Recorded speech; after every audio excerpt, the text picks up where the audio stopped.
할렐루야. 자, 우리는 지금 이 하이델베르크 요리문답서를 통해서 사도신경을 살펴보고 있는데요. 여러분들, 사도신경에는 성부, 성자, 성령 이 삼위 하나님에 관한 내용이 기록되어져 있는데, 그 중에서도 우리는 지금 성자 예수님에 관해 살펴보고 있습니다. 우리는 성자 예수님의 4가지 호칭에 대해서 배웠습니다. 기억나시나요? 4가지 호칭이 뭐죠? 예수, 그리스도, 주, 또 하나가 뭐죠? 독생자. 예수 그리스도, 독생자, 주라는 호칭을 통해서 예수님은 우리를 죄에서 구원하시는 구원자가 되시며 제사장, 선지자, 왕으로서의 사역을 감당하시고 어떤 누구와도 무엇과도 비교할 수 없는 성부 하나님과 동일한 본질을 가지신 유일하신 하나님의 아들이시며 우리를 그의 피로 값주고 사신 우리의 주님이 되신다라는 사실을 예수님의 이 4가지 호칭을 통해서 알게 되었습니다. 그리고 지난주까지 예수님께서 행하신 사역 중에 예수님의 비하라고 하는 예수님께서 낮아지신 사건인 뭐가 있죠? 탄생, 고난, 십자가에 못 박혀 죽으심, 그리고 장사되심에 대해서 지난주까지 살펴보았어요. 오늘부터는 예수님의 사역, 예수님께서 행하신 사역 중에 예수님께서 높아지신 사역, 사건에 대해서 우리가 좀 살펴보려고 하는데, 여러분들 예수님께서 높아지신 사역이 뭐가 있죠? 십자가에 못 박혀 죽으시고 장사되신 이후에 어떻게 되셨죠? 부활하셨어요. 부활하신 다음에 뭐가 있죠? 승천하셨어요. 그 다음에 어떻게 됐죠? 하나님 보좌 우편에 앉으셨고, 그 다음에는요, 저리로서 산자와 죽은 자를 심판하러 오실 거예요. 여러분, 이 모든 사건은요, 예수님께서 영광 받으신, 높아지신 사건입니다. 자, 그렇다면 오늘은요, 예수님의 부활에 대해서, 높아지신 사건 첫 번째로 부활에 대해서, 예수님의 부활에 대해서 우리 좀 살펴보도록 하겠습니다. 우리 교재 144페이지입니다. 45번 질문. 다 이렇게 미리 펴놓으시나 봐. 오늘 할 게 어딘지 다 아세요? 역시 좋은 학생들입니다. 예. 자, 45번 질문, 제가 질문 읽도록 하겠습니다. 45번 질문 144페이지. 그리스도의 부활이 우리에게 주는 유익은 무엇입니까? 답 다 같이 한번 읽어볼까요? 시작.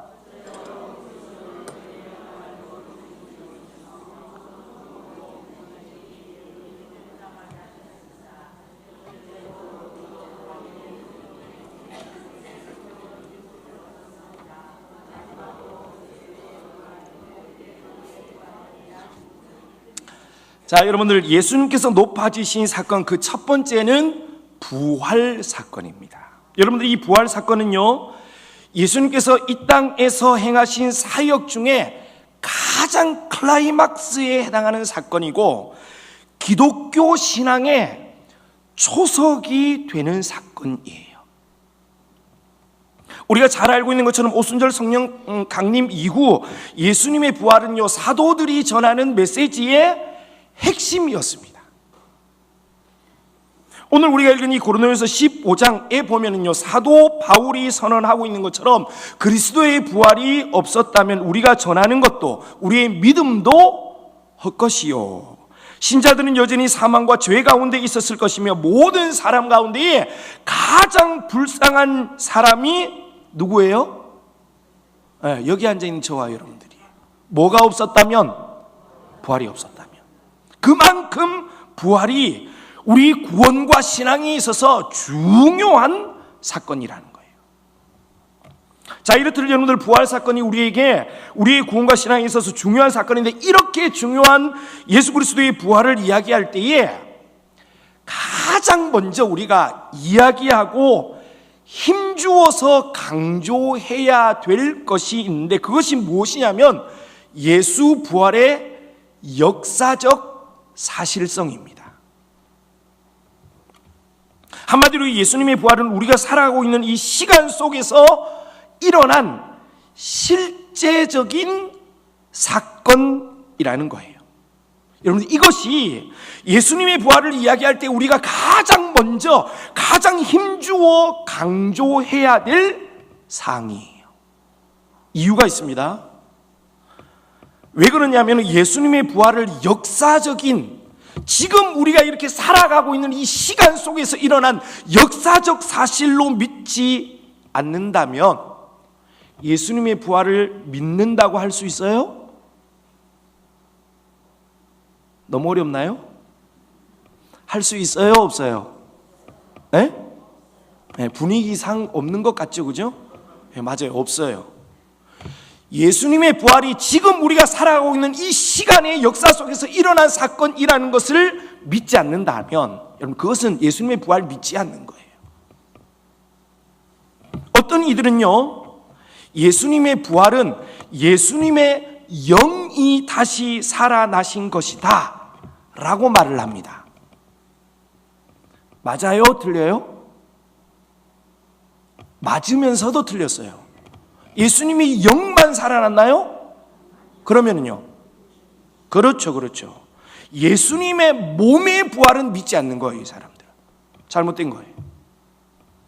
이는 마치 마가복음 6장 14절과 16절에 보면은요, 헤롯 왕이, 이스라엘을 다스리는 당시에 이 분봉하게 된 헤롯이 초기 예수님께서 행하신 사역의 소문을 듣고는 이는 세례 요한이 죽은 자 가운데서 살아난 것이 아니냐. 무슨 말입니까? 세례 요한의 영이 예수라는 사람에게 들어가 그 예수라는 사람이 그 일을 행하는 것 아니냐라고 말한 것과 같이 예수님의 부활을 영의 부활로만 믿고 이해하는 거예요. 잘못된 거예요. 또 어떤 이들은 이렇게 이해합니다. 예수님의 부활은 예수님께서 실제적으로 부활하신 그 부활을 말하는 것이 아니라 예수님의 정신, 그리고 예수님께서 이 땅에서 가르치신 예수님의 가르치심과 교훈이 오늘날 우리 안에서 살아 역사하시는 것, 이것이 부활이다, 이렇게 얘기해요. 맞습니까? 틀립니까? 에? 분위기상 틀렸죠? 틀렸어요. 여러분, 이 또한 예수님의 어떤 시간 속에서 역사적으로 실제적으로 일어난 부활은 거부하는 거예요. 부인해요. 아니, 그건 아니고, 그게 어떻게 일어날 수 있어, 그런 일이. 그냥 그 부활은, 예수님의 부활은 오늘을 살아가는 우리에게 예수님의 가르침과 교훈이 살아서 역사하는 것, 그게 곧 부활이야. 아니에요, 여러분들. 또 들어보세요. 잘 들어보세요. 더 교묘해집니다. 오늘날 현대인들 중에서는요, 예수님의 부활을 이렇게 이야기합니다. 예수님의 부활은 하나님의 시간에, 잘 들으세요, 하나님의 시간에, 하나님의 방식을 따라 일어난, 우리의 생각과 사고방식을 초월한 하나님의 능력 안에서 일어난 거룩하고 영적인 사건이기 때문에, 여러분, 여기까지는 맞는 말이에요? 틀린 말이에요? 예? 맞는 말이에요. 예수님의 부활은 하나님의 능력 안에서 일어나는 기적적인 일이잖아요. 우리가 이해할 수 없는 우리의 상식 밖에 있는 일이에요. 맞는 말입니다. 그런데 그 뒤에 무엇이라고 이야기를 하냐면은, 잘 들어보세요. 영적인 사건이기 때문에 예수님의 부활을 타락과 죄로 물든 지금 우리가 사는 이 시간과 이 공간에서 역사 속에서 예수님의 부활을 찾으려고 하는 것은 어리석은 짓이다. 맞아요? 틀려요? 틀려요. 부활은 하나님의 기적적인 역사 가운데서 일어난 거룩하고 영적인 사건이 맞습니다. 그러나 우리가 실제적으로 살아가는 이 역사 속에서, 우리의 시간과 우리의 공간 속에서 일어난 일이에요. 여러분, 아주 교묘하고 그럴듯해요. 맞는 말 같아요. 그런데 결국 예수님의 부활을 이렇게 말하고 이해하는 사람들은 예수님의 부활의 역사성을 부인하는 사람들이에요.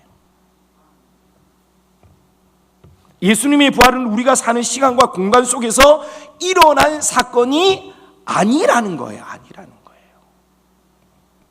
그리고 무엇보다 이들은 예수님의 몸의 부활을 부인합니다. 믿지 않아요. 여러분들 기억하십시오. 예수님의 부활을 이야기할 때 가장 먼저 우리가 생각하고 강조해야 하는 것은 예수님의 부활의 역사적 사실성입니다. 우리가 사는 시간 속에서, 역사 속에서 일어난 사건이라는 거예요. 그리고 예수님의 부활은 역사적인 시간 속에서 일어났을 뿐만 아니라 몸이 부활한 사건이에요. 여러분들, 예수님의 부활이 역사적 실제라는 이 사실을 알고 믿음으로 예수 그리스도의 부활의 유익이 우리와 상관 있는 부활되어지기를 주님의 이름으로 소원합니다. 믿어야 돼요, 이거를. 자, 그렇다면 예수님의 부활이 우리에게 주는 유익은 무엇입니까? 오늘 우리가 읽은 이 교재에서는 세 가지의 유익을 이야기하고 있는데, 첫째로는 죽음으로 구입하신 의에 우리로 동참하게 하신다. 두 번째는 그의 능력을 통해 새 생명으로 일으키심을 얻게 하신다. 세 번째로는 복된 우리의 부활에 대한 보증을 갖게 하신다. 이것이 부활이 우리에게 주는 유익이에요. 하나씩 좀 살펴보면요, 예수님의 부활이 우리에게 주는 첫 번째 유익은 예수님께서 죽음으로 구입하신 의에 동참하게 하셔요. 여러분들, 매우 중요한 사실입니다. 매우 중요한 사실이에요. 여러분들, 이신칭의라는 말 들어보셨습니까? 이신칭의 들어보셨어요? 한 번도 안 들어보셨어요? 이신칭의 한 번도 안 들어봤다 그러면 이게 좀 말이 달라지는데 사도 바울이 전하는 이 메시지의 핵심이 이신칭의예요. 여러분, 이 이신칭의가 무슨 뜻이냐면은 오직 뭐로 말미암아 의롭다함을 받아요? 믿음으로. 오직 믿음으로 말미암아 하나님 앞에 의롭다 칭함을 받는다라는 말이 이신칭의라는 말이에요. 자, 그렇다면 여러분들 잘 들으세요. 믿음으로 의롭다고 우리가 칭함을 받는다라고 했을 때 우리를 의로운 자라고 칭해 주시는, 여겨 주시고 선포해 주시는 분이 누구실까요? 예? 자신 있게 누구예요? 하나님이시죠. 하나님께서 죄인인 우리를 너는 의로운 자다라고 칭해 주시고 선포해 주시는 거예요. 하나님께서. 자, 그렇다면 하나님께서 우리를 의롭다라고 칭해 주실 때에 우리가 실제로 의로운 자가 되었기 때문에, 의인이 되었기 때문에 우리를 의로운 자라고 하나님께서 칭해 주시나요? 아니죠. 여러분들, 예수님께서 우리의 죄를 위해 십자가에 못 박혀 죽으셨습니다. 십자가에 못 박혀 죽으셨는데, 그런데 예수님께서 우리의 죄를 위해 십자가에 못 박혀 죽으시는 그 순간, 여러분들, 이 땅에 있는 모든 인간들 안에 죄가 다 사라지고, 이 죄인들이 의인으로 변화되었나요? 예수님께서 십자가에 딱 못 박혀 돌아가시는 순간 우리가 실제적으로 의로운 자가 되었습니까? 예? 여러분들, 이 어렵게 생각할 필요가 없어요. 여러분들 스스로를 생각해 보세요. 지금 여러분들 의인이에요? 예? 네, 아니에요. 우리 안에는 여전히 죄가 있고 여전히 우리 안에 하나님께서 기뻐하지 않는 모습들이 있습니다. 아니에요. 우리는 여전히 죄인입니다. 그런데 여전히 죄인인 우리를 하나님께서는 의롭게 여겨주셔요. 우리가 실제적인 의인이 아니야. 여전히 우리는 죄인이야. 그런데 의인이라고 여겨주셔요. 여러분, 그 이유가 무엇입니까? 그 이유는 우리는 여전히 죄인이지만 예수님께서 십자가에서 피 흘려 죽으심으로 구입하신 의, 그것을 보시고, 누가 보셔요? 하나님께서 뭘 보셔요? 예수님께서 십자가의 죽으심으로, 피 흘리심으로 예수님께서 획득하신 그 의를 보시고 우리를 의로운 자다라고 선언해 주시는 거예요. 우리를 쳐다보면은요, 하나님께서 우리 자체만 쳐다보면은 더러워요. 여전히 죄인이야. 그런데 우리를 보지 않고 하나님께서 누구를 보셔요? 예수 그리스도께서 십자가에 피 흘려 획득하신 그 의를 보시고 우리로 너는 의로운 자야, 내 아들이야, 내 딸이야 라고 여겨주시는 거예요. 잘 기억하셔야 돼요. 여러분, 그러니까 엄밀히 말하면 우리는 하나님으로부터 의롭다고 여김을 받을 수 있는 자격이 우리에게 있어요, 없어요? 없어요. 잘났다고 소리칠 이유가 하나도 없어요. 하나도. 여전히 우리는 다 죄인이야. 조금 성화의 과정을 통해 가지고 정말 조금 거룩해져 가는 과정 가운데 있을 뿐이에요. 우리는 여전히 다 죄인이에요.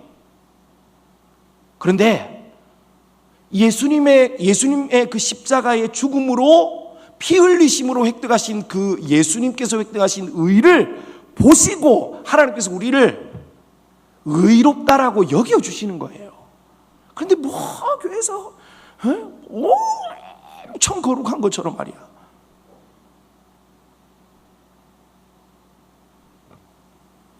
자신의 자격을 모르는 사람이에요.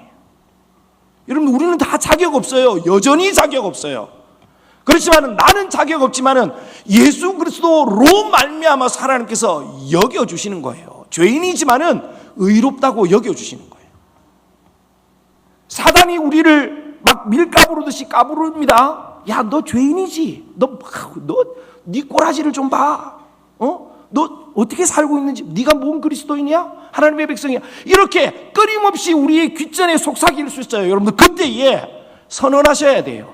누가 우리를 의로운 자라고 의인이라고 선포하셨어요? 하나님께서, 예수님께서 획득하신 그 의를 보시고 우리에게 선언해 주시는 거예요. 그렇기 때문에 악한 사단이 우리를 꾀할 때는요, 담대하게 나가야 돼.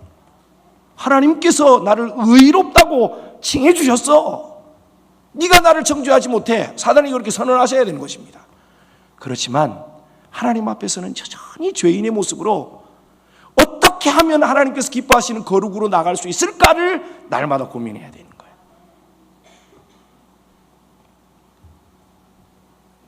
자, 예수님께서 십자가에서 죽음으로 구입하신 그 의로 인해서 하나님으로부터 의롭다 여김을 받을 수 있는 의에 동참할 수 있는 길이 비로소 열리게 된 거예요. 예수님의 부활로 말미암아서. 자, 그렇다면 여러분들, 예수님께서 길을 열어놓아 주셨어요. 그렇다면 무조건 예수님께서 획득하신 그 의로움에 동참할 수 있습니까? 아니에요. 이신칭의, 의롭다 칭함을 받는데 뭐가 있어야 돼요? 앞에 믿음으로 말미암아. 믿음이 있어야 돼요. 여러분들, 길은 열려 있어요. 예수님께서 십자가에 못 박혀 돌아가심으로 의롭다라고 여김을 받을 수 있는 길은 열어놓아 주셨어요. 그러나 그 길 안에 우리가 거저 동참할 수 있는 것 아니에요. 뭐가 있어야 돼요? 믿음이 있어야 돼요. 여러분들, 이 사실을 기억하고 여전히 자격 없는 내게 은혜의 길을 열어주신 주님께 더 큰 감사와 순종으로 날마다 나아가는 저와 여러분들 되어지기를 소원합니다. 자, 두 번째로 부활이 우리에게 주는 유익은요, 그의 능력을 통해 새 생명으로 일으킴을 얻는 거예요. 여러분들, 이것은 중생 거듭남에 대한 언급인데 우리는 죄와 허물로 인해 이미 죽었던 자들입니다. 그런데 그런 우리에게 예수님의 부활의 능력으로 말미암아 새 생명이 주어지는 거예요. 다시 부활하신 예수 그리스도의 그 새 생명이 우리에게 주어지는 거예요. 새 생명으로 일으킴을 받은 하나님의 백성들은요, 새로운 삶의 원리를 따라 살게 됩니다. 그리고 새로운 생명으로 일으킴을 받은 하나님의 백성들은요, 성화의 길을 걸어가게 돼 있는 거예요. 하나님의 백성으로 내가 새 생명을 얻었기 때문에, 다시 하나님 안에서 태어난 자가 되었기 때문에 하나님의 법을 따라 하나님의 백성으로 내가 어떻게 살아갈 것인지, 하나님을 어떻게 기쁘게 할 것인지 날마다 그걸 고민하면서 살게 되는 거예요. 새 생명을 얻은 자들은. 자, 세 번째로 예수님의 부활로 인해 우리에게 주어지는 유익은요, 우리의 부활에 대한 보증을 얻게 되었습니다. 여러분, 오늘 우리가 읽은 이 고린도전서 15장 20절에서 예수님의 부활을 잠자는 자들의 첫 열매다라고 이야기하고 있어요. 여러분들, 첫 열매를 보면요, 그 이후의 열매들이 어떻게 맺혀질지를 알아요, 몰라요? 알게 되는 거예요. 사과나무에 사과가 맺혔어? 다음에는 배가 맺힐까? 감이 맺힐까? 고민하는 사람 아무도 없어요. 첫 열매를 보고 다음에도 그런 열매가 맺히겠구나 라고 생각하는 거예요.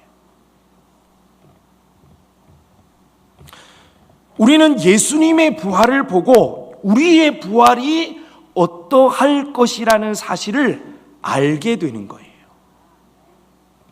뿐만 아니라 우리도 주님의 부활을 따라 부활할 것이라는 그 부활의 소망을 예수님의 부활을 통해서 품게 되는 거예요. 나도 부활하겠구나. 보증을 얻는 것입니다. 예수님의 부활로 인한 확실한 부활의 소망은 나그네로 이 땅을 살아가는 모든 그리스도인에게 고난과 환난을 이길 수 있는 위로와 소망이 되는 거예요. 어려운 가운데에 이 땅의 삶이 전부가 아니야. 내가 죽은 이후에 다시 부활할 거야, 예수님처럼. 그것이 우리에게 큰 위로와 소망이 되는 거예요. 자, 이렇게 예수님의 부활은 우리의 구원과 밀접하게 연결되어져서 우리에게 많은 유익을 주는데, 중요한 것은 부활이 우리에게 주는 이러한 유익들이 거저 주어지는 것이 아니라는 거예요. 앞에서도 말씀드렸던 것처럼 예수님께서 십자가에 획득하신 의에 우리가 동참하는 방법이 믿음이었던 것처럼, 부활의 모든 유익을 누릴 수 있는 방법 또한 참 믿음을 통한 그리스도와의 연합입니다. 연합. 그리스도와 함께 죽고 그리스도와 함께 사는 연합을 통해서 비로소 이러한 부활의 유익을 얻게 되는 거예요. 여러분들, 거저 주어지지 않아요. 반드시 참 믿음을 통해서 그리스도 안으로 들어가야 됩니다. 이러한 사실을 여러분들 반드시 기억하고 믿음으로 그리스도와 연합함으로 예수 그리스도의 부활을 통해 주어지는 유익을 누리는 저와 여러분들 되어지기를 소원합니다. 자, 부활 다음으로 예수님의 높아지신 사건은 무엇이죠? 승천하셨어요. 하늘로 올라가셨어요. 자, 우리 먼저 교재 147페이지 46번 질문 한번 볼까요? 147페이지 46번. 제가 질문을 읽겠습니다. 하늘에 오르사라는 말의 의미는 무엇입니까? 답 다 같이 읽겠습니다. 시작.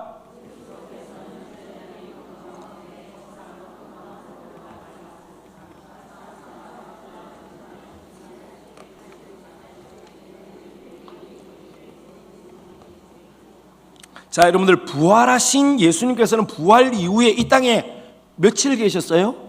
40일 동안 계셨는데, 40여일을 이 땅에 계시면서 제자들과 많은 사람들에게 자신의 부활을 나타내셨습니다. 여러분들, 40여일의 기간 동안 예수님의 부활은요, 숨길래야 숨길 수 없는, 감출래야 감출 수 없는, 덮을래야 덮을 수 없는 사건이 되었어요. 다. 이후 예수님은요, 베다니 근처의 한 산에서 제자들이 보는 가운데에 하늘로 올라가셨는데, 여러분들, 여기서 한 가지, 오늘 우리가 읽은 이 46번 질문의 답에서도 이야기하고 있는 것처럼 예수님의 승천은 은밀하고 비밀스럽게 이루어진 사건이 아니라는 거예요. 부활하신 예수님은 많은 사람들이 보았어요. 근데 예수님의 부활의 과정을 본 사람이 있어요, 없어요? 없어요. 그러나 승천 사건은 목격한 사람들이 많아. 실제적으로 그 승천의 과정을 제자들이 보았어요. 몇 명인지 정확하게 알 수 없지만요, 제자들이 보는 가운데에 예수님은 지상에서 하늘로 올라가셨어요. 그리고 하늘로 올라가시는 예수님을 제자들이 뚫어져라 쳐다보고 있을 그때에, 신기하잖아요. 에? 얼마나 신기했을까요? 뚫어져라 쳐다보고 있을 때 사도행전 1장을 보면 흰옷 입은 두 사람이 그렇게 하늘을 쳐다보고 있는 제자들 향해 뭐라고 얘기를 해요? 갈릴리 사람들아, 어찌하여 서서 하늘을 쳐다보고 있느냐? 너희 가운데에서 하늘로 올려지신 이 예수는 하늘로 올라가심을 본 그대로 오시리라. 여러분들, 하늘로 올라 승천하시는 예수님을 보고 있는 제자들의 이 천사들이요, 흰옷 입은 두 천사들이 두 가지 사실을 선언했습니다. 첫째로는 예수님은 다시 오신다. 예수님의 재림에 대해서 선언했어요. 그리고 두 번째로는 다시 오실 그 예수님은 어떻게 오셔요? 너희가 본 그대로, 하늘로 올라가심을 본 것처럼 그대로 다시 오실 것이라는 사실에 대한 선언이에요. 중요한 사실입니다.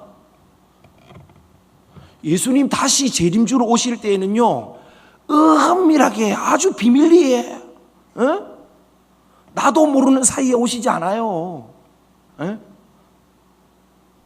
영광 중에 구름 타시고 모든 사람들이 볼 수 있게 그렇게 오실 거예요.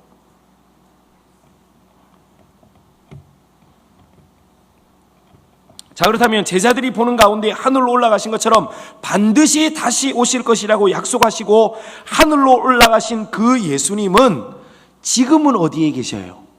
올라가셨어요. 지금 어디 계셔요? 에? 두 번만 더 물어보면 대답을 안 해. 맞습니다. 2000년 전 제자들이 보는 가운데 하늘로 올라가신 예수님은 지금은 하나님 보좌 우편에 계셔요. 자, 여러분들, 예수님의 승천은 예수님께서 거하시는 거처에 대한 변화, 장소적인 이동이 발생한 사건이에요. 성경을 보면 예수님께서 하늘로 올라가셨다라고 기록하고 있는데, 여기서 하늘은요, 예수님께서 이 땅에 오시기 전에 계셨던 곳, 그곳이 어디예요? 하나님 계신 곳이죠. 예수님께서 이 땅에 오시기 전에 계셨던 곳, 아버지 하나님이 계시는 곳을 의미하고, 예수님께서는요, 그곳으로 돌아가셨다는 것을 의미해요. 하늘로 올라가셨다는 말은. 자, 따라서 2000년 전 이 땅에 육신과 인성을 가지시고 우리와 함께 계셨던 그 예수님은 지금은 우리와 함께 계셔요, 안 계셔요? 네. 좋을 틈을 안 주네, 전 목사가. 자, 다시 질문할게요. 2000년 전에 이 땅에 육신과 인성을 가지시고 우리와 함께 계셨던 그 예수님은 지금은 우리와 함께 계셔요, 안 계셔요?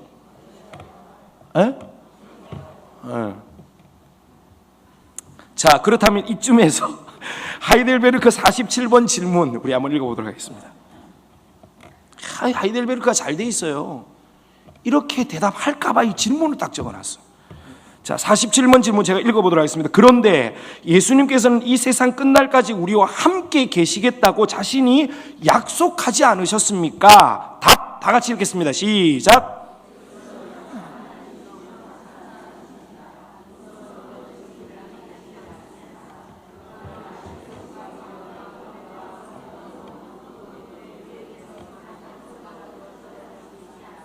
자, 뭐라고 얘기해요? 인성으로는 이 땅에 우리와 함께 계셔요, 계시잖아요? 에? 안 계셔요, 안 계셔요? 몸으로 이 땅에 임하신 예수님 보신 적 있어요? 없잖아요. 응? 안 계신다니까요. 자, 그러나 이 그러나가 중요해. 그러나 그의 신성과 위엄과 은혜와 성령으로는 우리와 함께 계셔요, 안 계셔요? 계셔요. 단 한순간도 떨어져 계시지 않습니다. 임마누엘로 우리와 언제나 함께 하는 거예요. 근데 몸을 입은 인성으로는 우리와 함께 계시지 않아요. 여러분들, 예수님은 본래 하나님이셨죠. 그런데 이 땅에서 우리를 위한 대속제물 되시기 위해서 인간의 몸을 취하신 거예요. 하나님은 영이셔요. 그게 하나님의 속성입니다. 영이라는 말은 몸을 가지고 있어요, 없어요? 없다는 말이에요. 그런데 예수님께서 대속제물 되시기 위해서 하나님이셨던 예수님께서 인간의 몸을 취하셨어요. 취하셨어. 그래서 예수님에게는요, 두 성품이 있죠. 뭡니까? 신성과 인성, 두 성품을 가지고 계셔. 신성은 하나님의 성품이고 인성은 인간의 성품입니다. 그런데 예수님께서 십자가에 못 박혀 돌아가시고 부활하신 예수님은 부활하실 때에 영만, 신성만 부활하신 것이 아니라고 말씀드렸죠? 아니에요. 영화로운 몸으로 함께 부활하셨습니다. 이 말을 다른 말로 하면 신성과 인성이 분리된 상태로 예수님께서 부활하신 것이 아니라는 말이에요. 엄청 수준이 올라가고 있어요, 지금. 잊어버려서 문제지. 자, 그리고 하늘로 올라가시, 예수님께서 승천하실 때에도 제자들이 봤어요, 못 봤어요, 예수님을? 영이면 못 보죠. 육신을 가지고 예수님은 부활하신 영화로운 몸과 함께 인성을 가지신 채로 하늘로 승천하셨어요. 때문에 인간의 성품인 인성으로는 우리와 함께 할 수 없어요. 하늘에 계시기 때문에. 자, 그러나 하나님의 성품인 신성으로는 우리와 함께 하실 수 있어요. 왜요? 신성은, 잘 들으셔야 돼, 이제. 조금 헷갈립니다.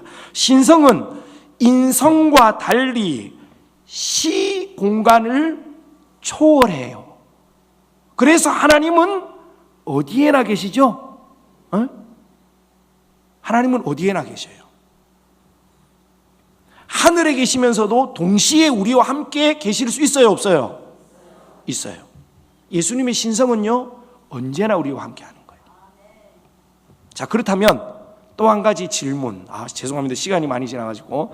자, 48번 질문 한번 보도록 하겠습니다. 제가 읽어볼게요. 자, 그리스도께서 신성으로는 우리와 함께 계시고 인성으로는 함께 계시지 않는다고 했는데, 그렇다면 그리스도의 이 두 가지 본성은 서로 분리되어 있다는 것입니까? 답 다 같이 읽겠습니다. 시작.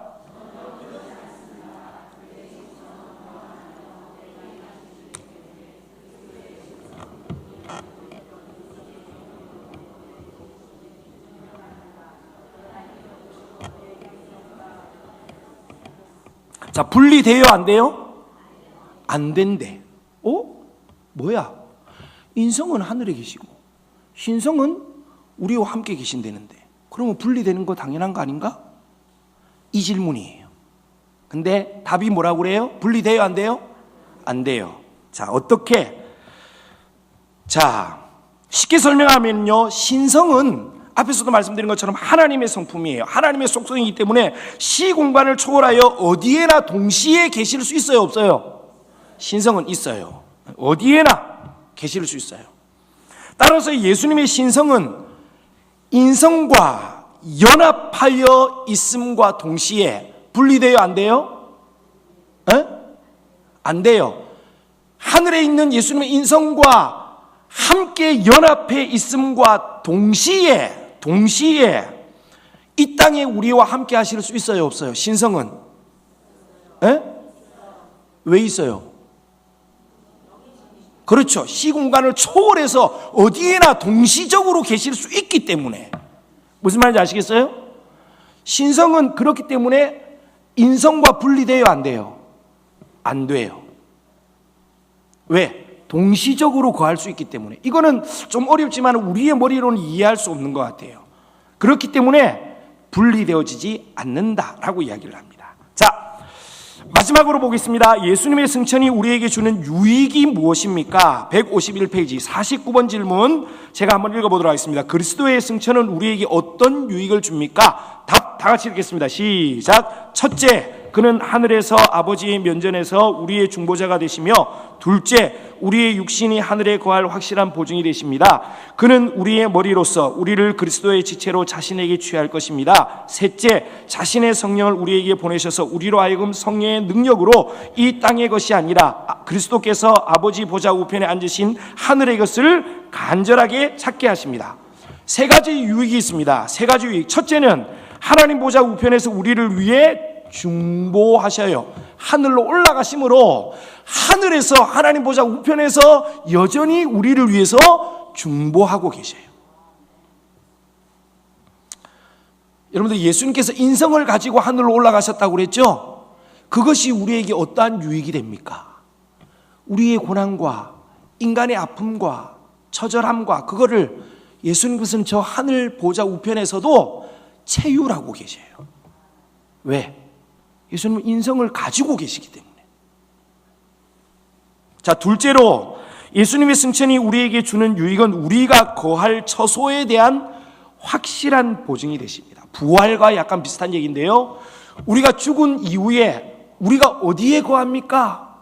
예수님께서 지금 거하시는 그곳에 우리도 함께 갈 거예요. 왜 그렇습니까? 그리스도와 연합된 하나님의 백성들은 그리스도를 머리로 두고 있는 몸이기 때문이에요.